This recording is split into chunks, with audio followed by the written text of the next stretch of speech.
After Sam died, my mom and Edie got really close. They'd both lost a lot.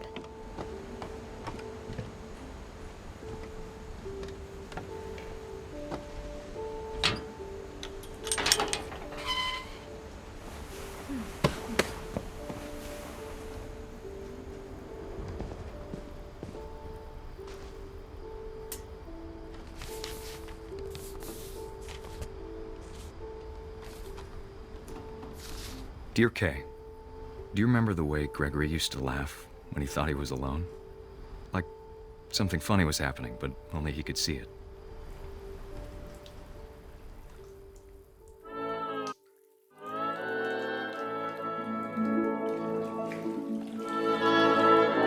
I think he saw things the rest of us don't.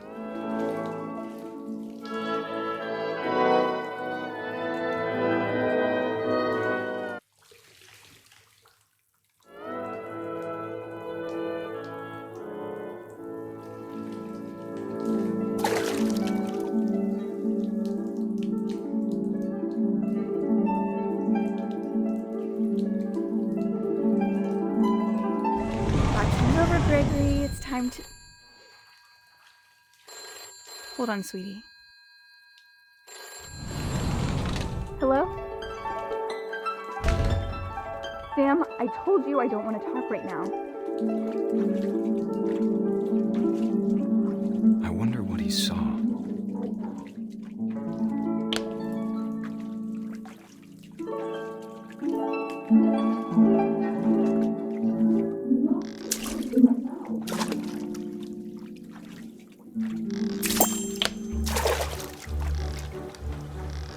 Reminded me so much of Calvin. Lost in his imagination. Whatever it was he saw.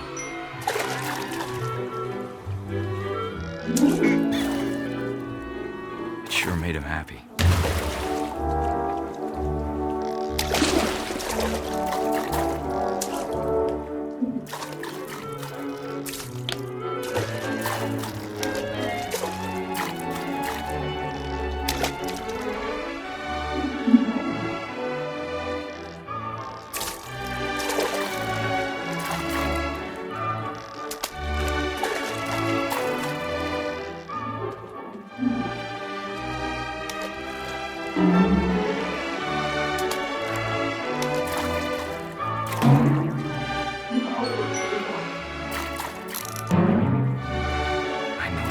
Sounds.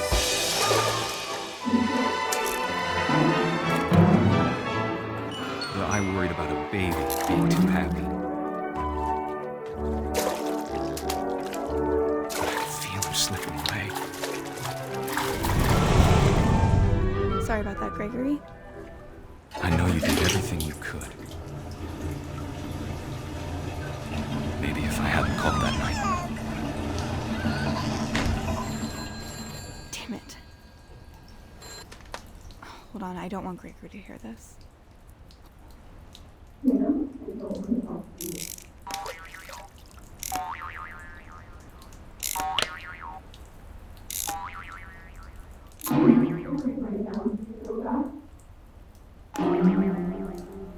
I wish he could have told us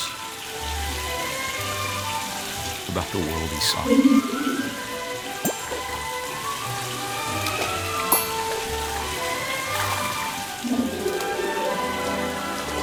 There's so much I don't understand about Gregory, about everything.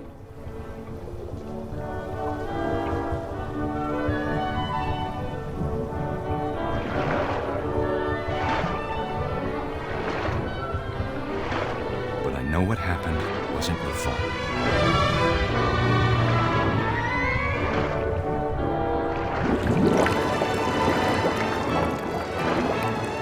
I'm sure he's happy. And he'd want you to be happy too. Good luck, Kay. Love, Sam.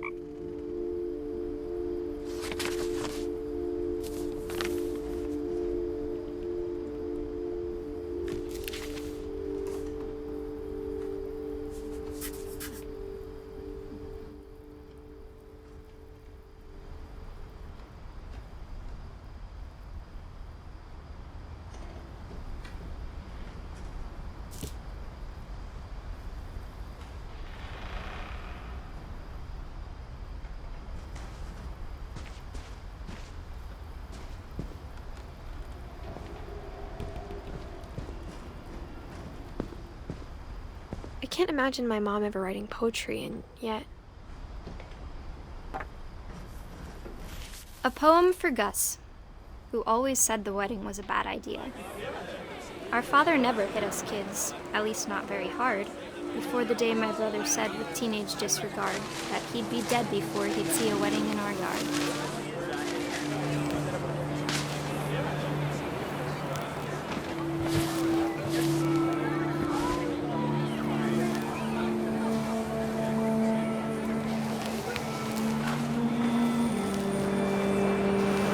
My father made him come, of course, but Gus stood far apart, just flew his kite and bottled up the storm inside his heart.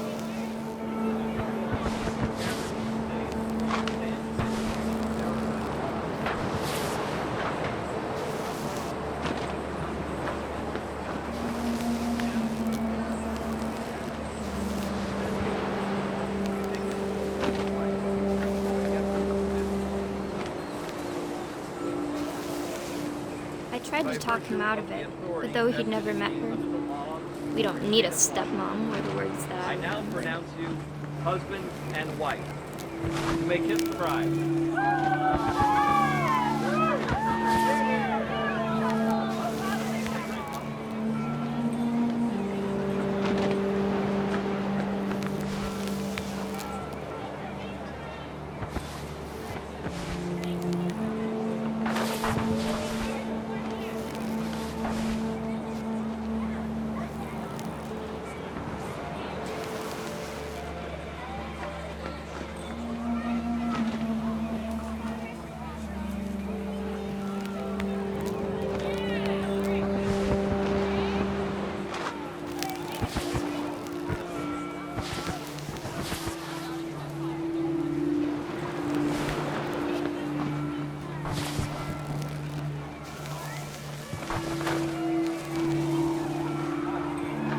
When the time for photos came, Dad ordered him to come here.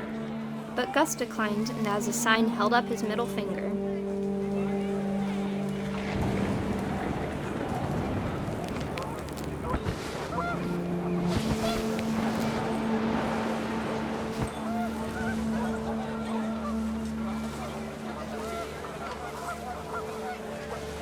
The wind picked up, and panicked geese appeared and quickly went. But all the humans did that day was go inside the tent.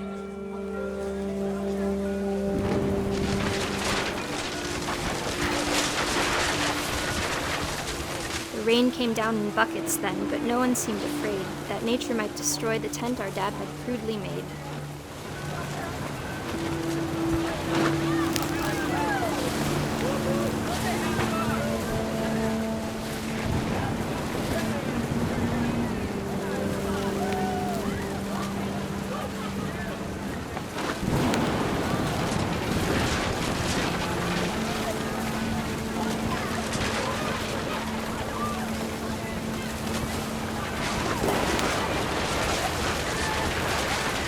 Thunder sounded much too close and full of angry power. But all my father said to this was, "Make the music louder."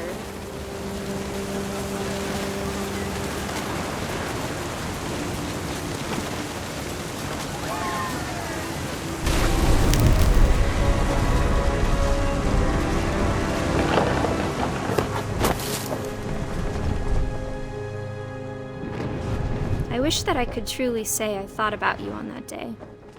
Out there on the beach alone, just you, the wind, the sea, and foam. But I didn't, until we found you.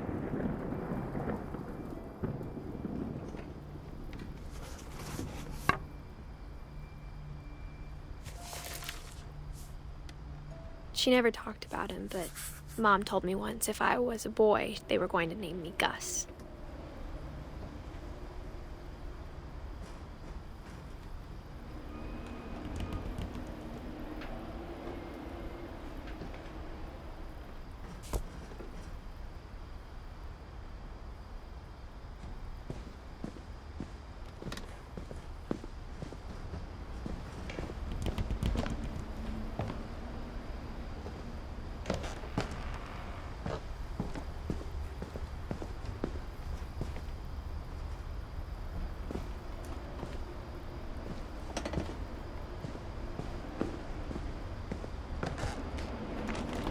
My mom moved up to the loft after her brothers died. At the time, it was as far away as she could get.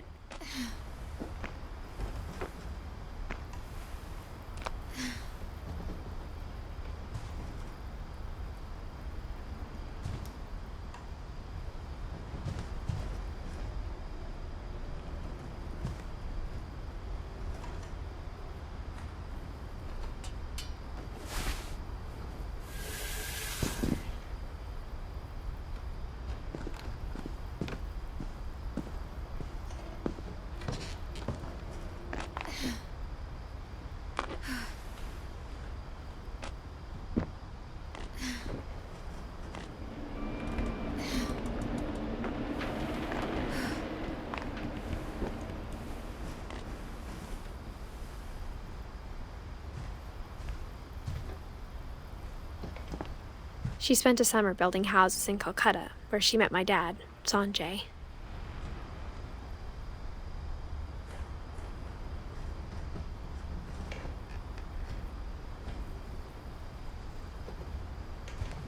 My mom moved to India a week after graduation and got a job teaching English. Louis was born a year later.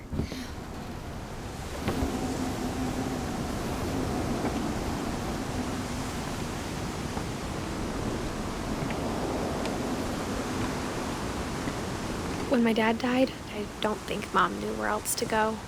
I'm sure Edie was happy to have her back.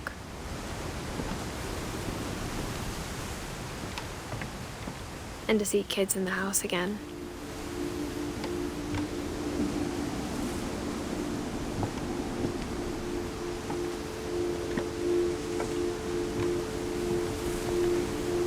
The house had to get a little bigger, but Edie was used to that.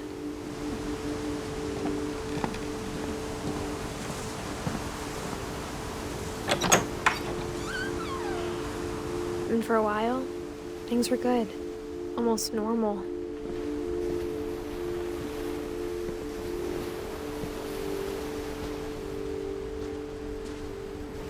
But it didn't last.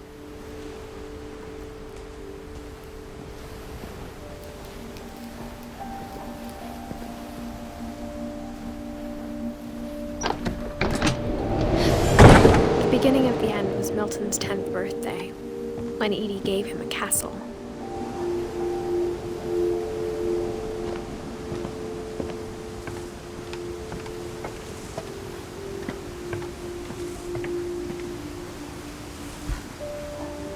After Milton disappeared, the only thing he left behind was a room full of paintings.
Milton Finch in The Magic Paintbrush.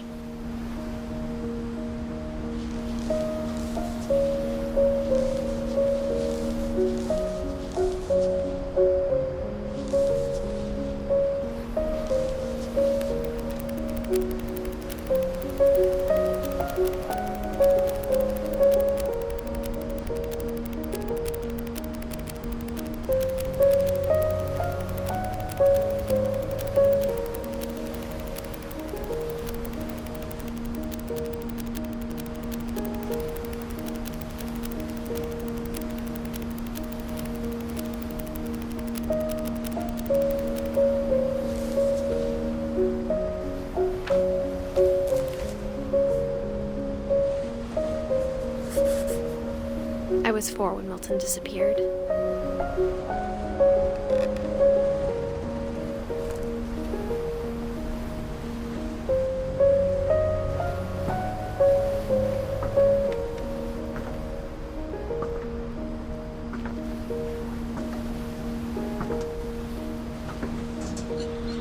Mom spent months searching for my brother.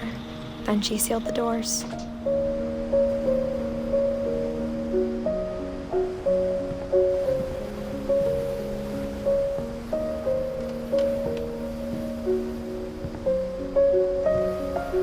Whatever Milton had found in the house, Mom didn't want it getting out.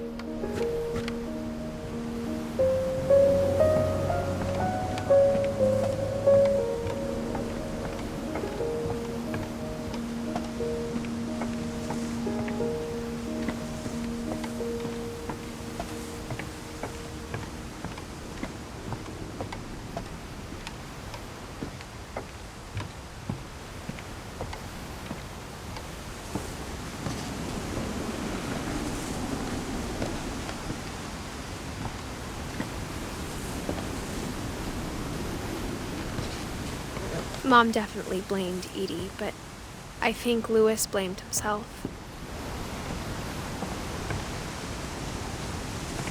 After he graduated, he just spent more and more time in his room, until Mom got him a job at the cannery.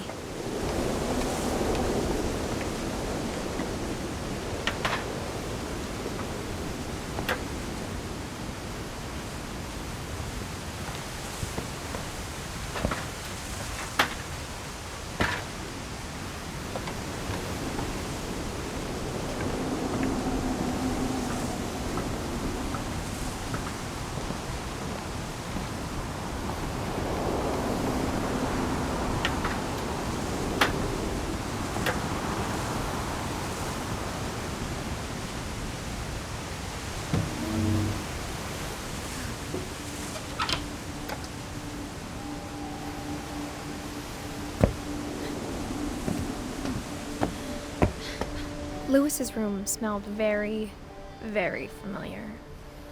That part of him lived on.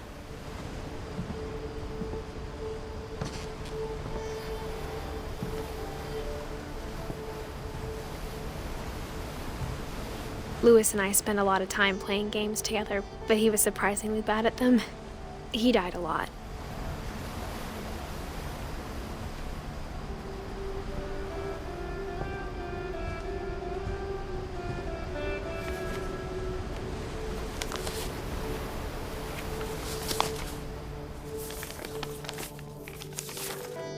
Dear Mrs. Finch, as Lewis's psychiatrist, I can understand your desire for an explanation. As I see it, the trouble began in January, shortly after we convinced your son to seek treatment for substance abuse. Newly sober, I believe Lewis first noticed the monotony of his daily life.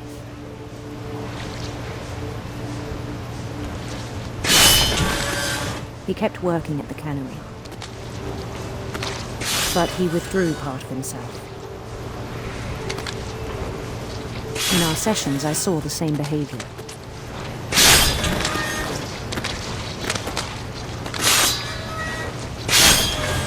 His mind began to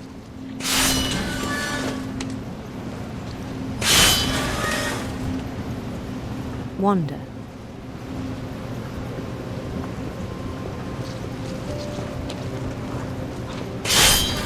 I asked him to describe it.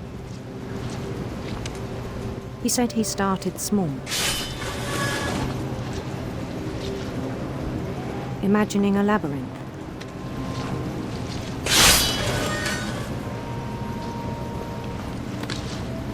He'd feel his way about.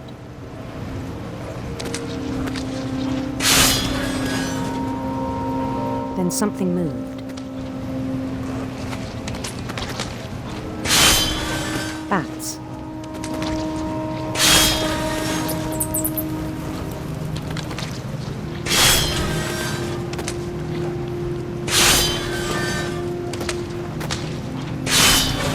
And toads.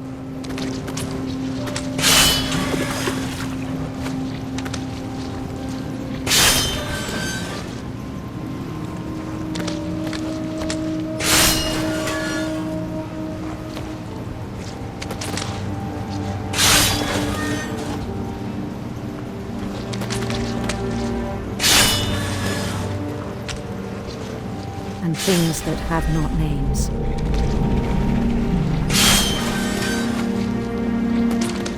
He knew it was all in his head.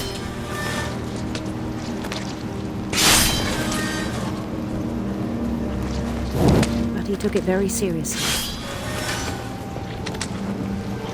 I had hoped he'd find himself.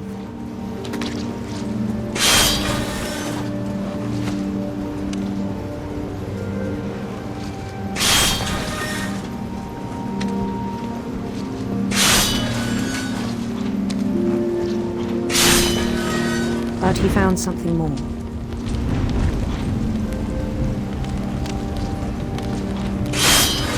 I worried about him then. Daydreaming at the cannery, I spoke with his boss. But he said Lewis had become a model employee. Methodical, tireless, focused.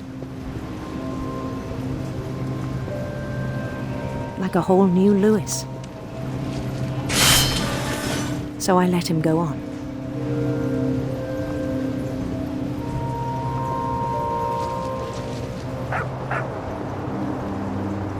I even encouraged him.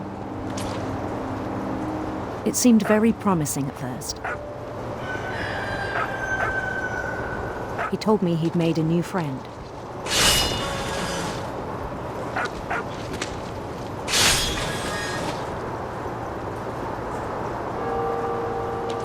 On the edge of a city named Lewis-topia. He built the city up slowly, brick by brick.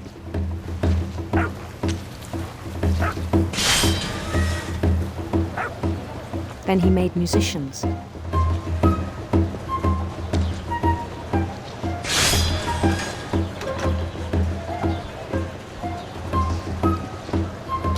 And songs for them to play.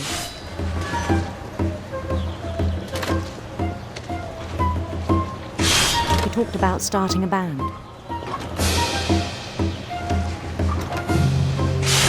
And he was always humming something.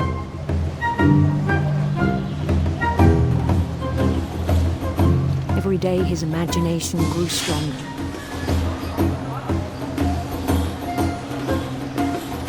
He no longer spoke at the cannery.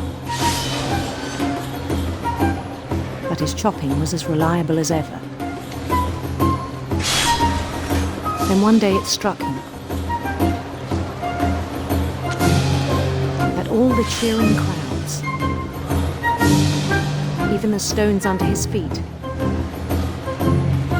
were all in his imagination, so he could do whatever he wished.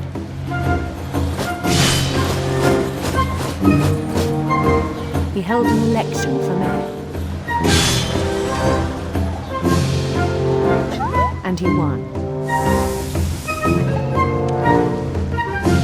They begged him to stay, but his mind was already wandering. It became a game for him.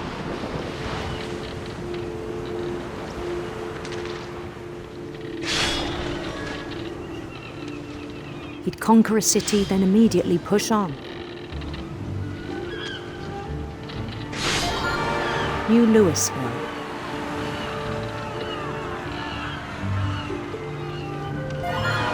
St. Louis.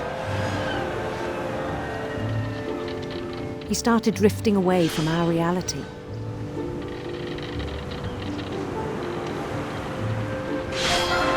Minneapolis. Until one day he forgot to go home from the cannery. Even as his mother pleaded with him, part of Lewis kept sailing on.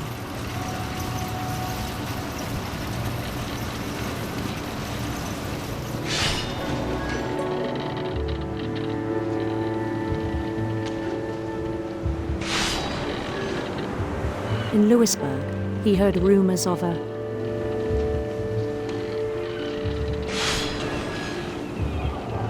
handsome queen.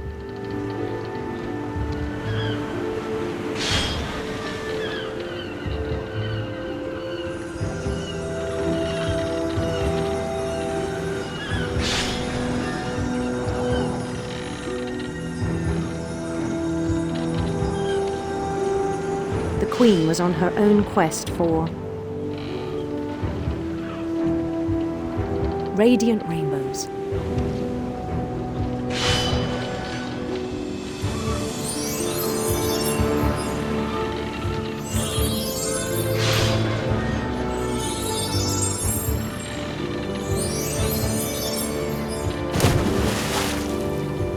He followed the sound of her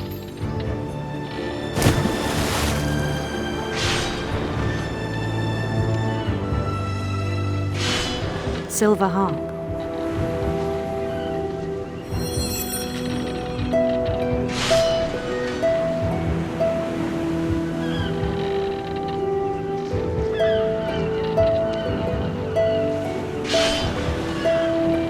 His chase led him to a golden palace east of the sun and west of the moon.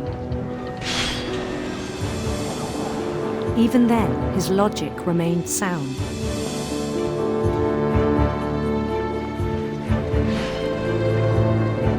He knew the world was all in his imagination.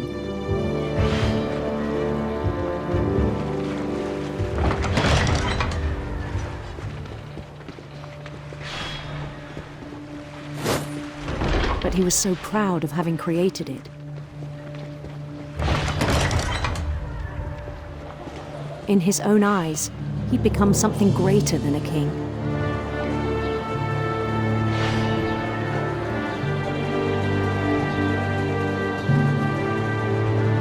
For someone who'd never known success in the real world, I think it was overwhelming.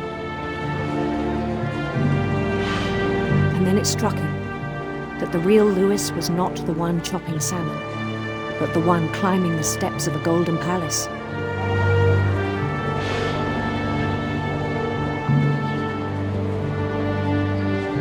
My imagination is as real as my body, he told me. It was hard to argue with him.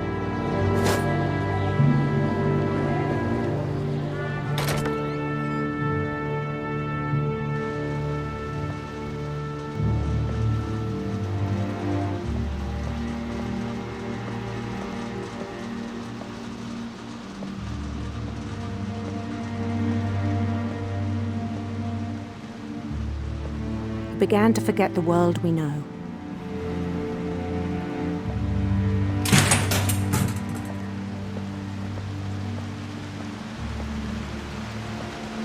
I think it pained him to remember Lewis, the cannery worker.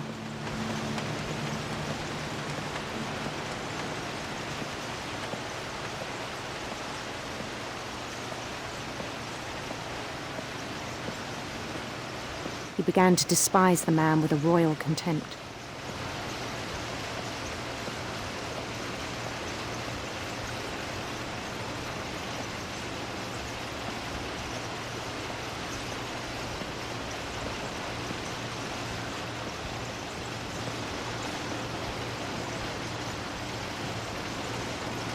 I still thought I could save him.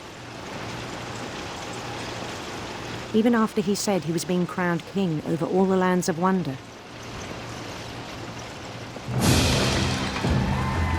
The palace would be packed with his companions.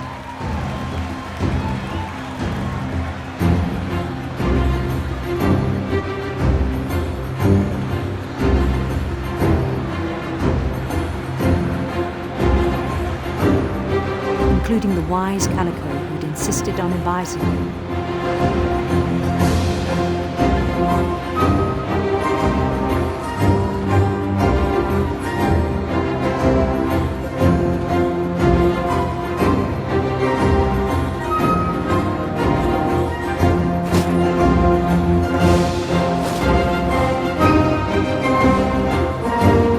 His queen waited, holding his crown.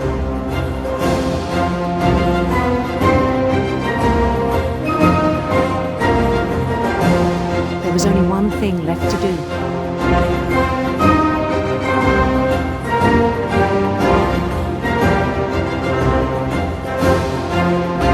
Bend down his head.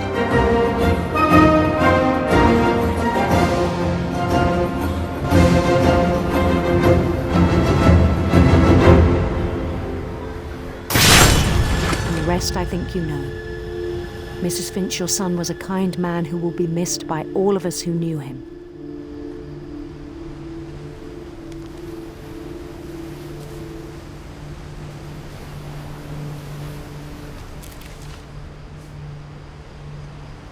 My brother was really cool. I wish you could have met him.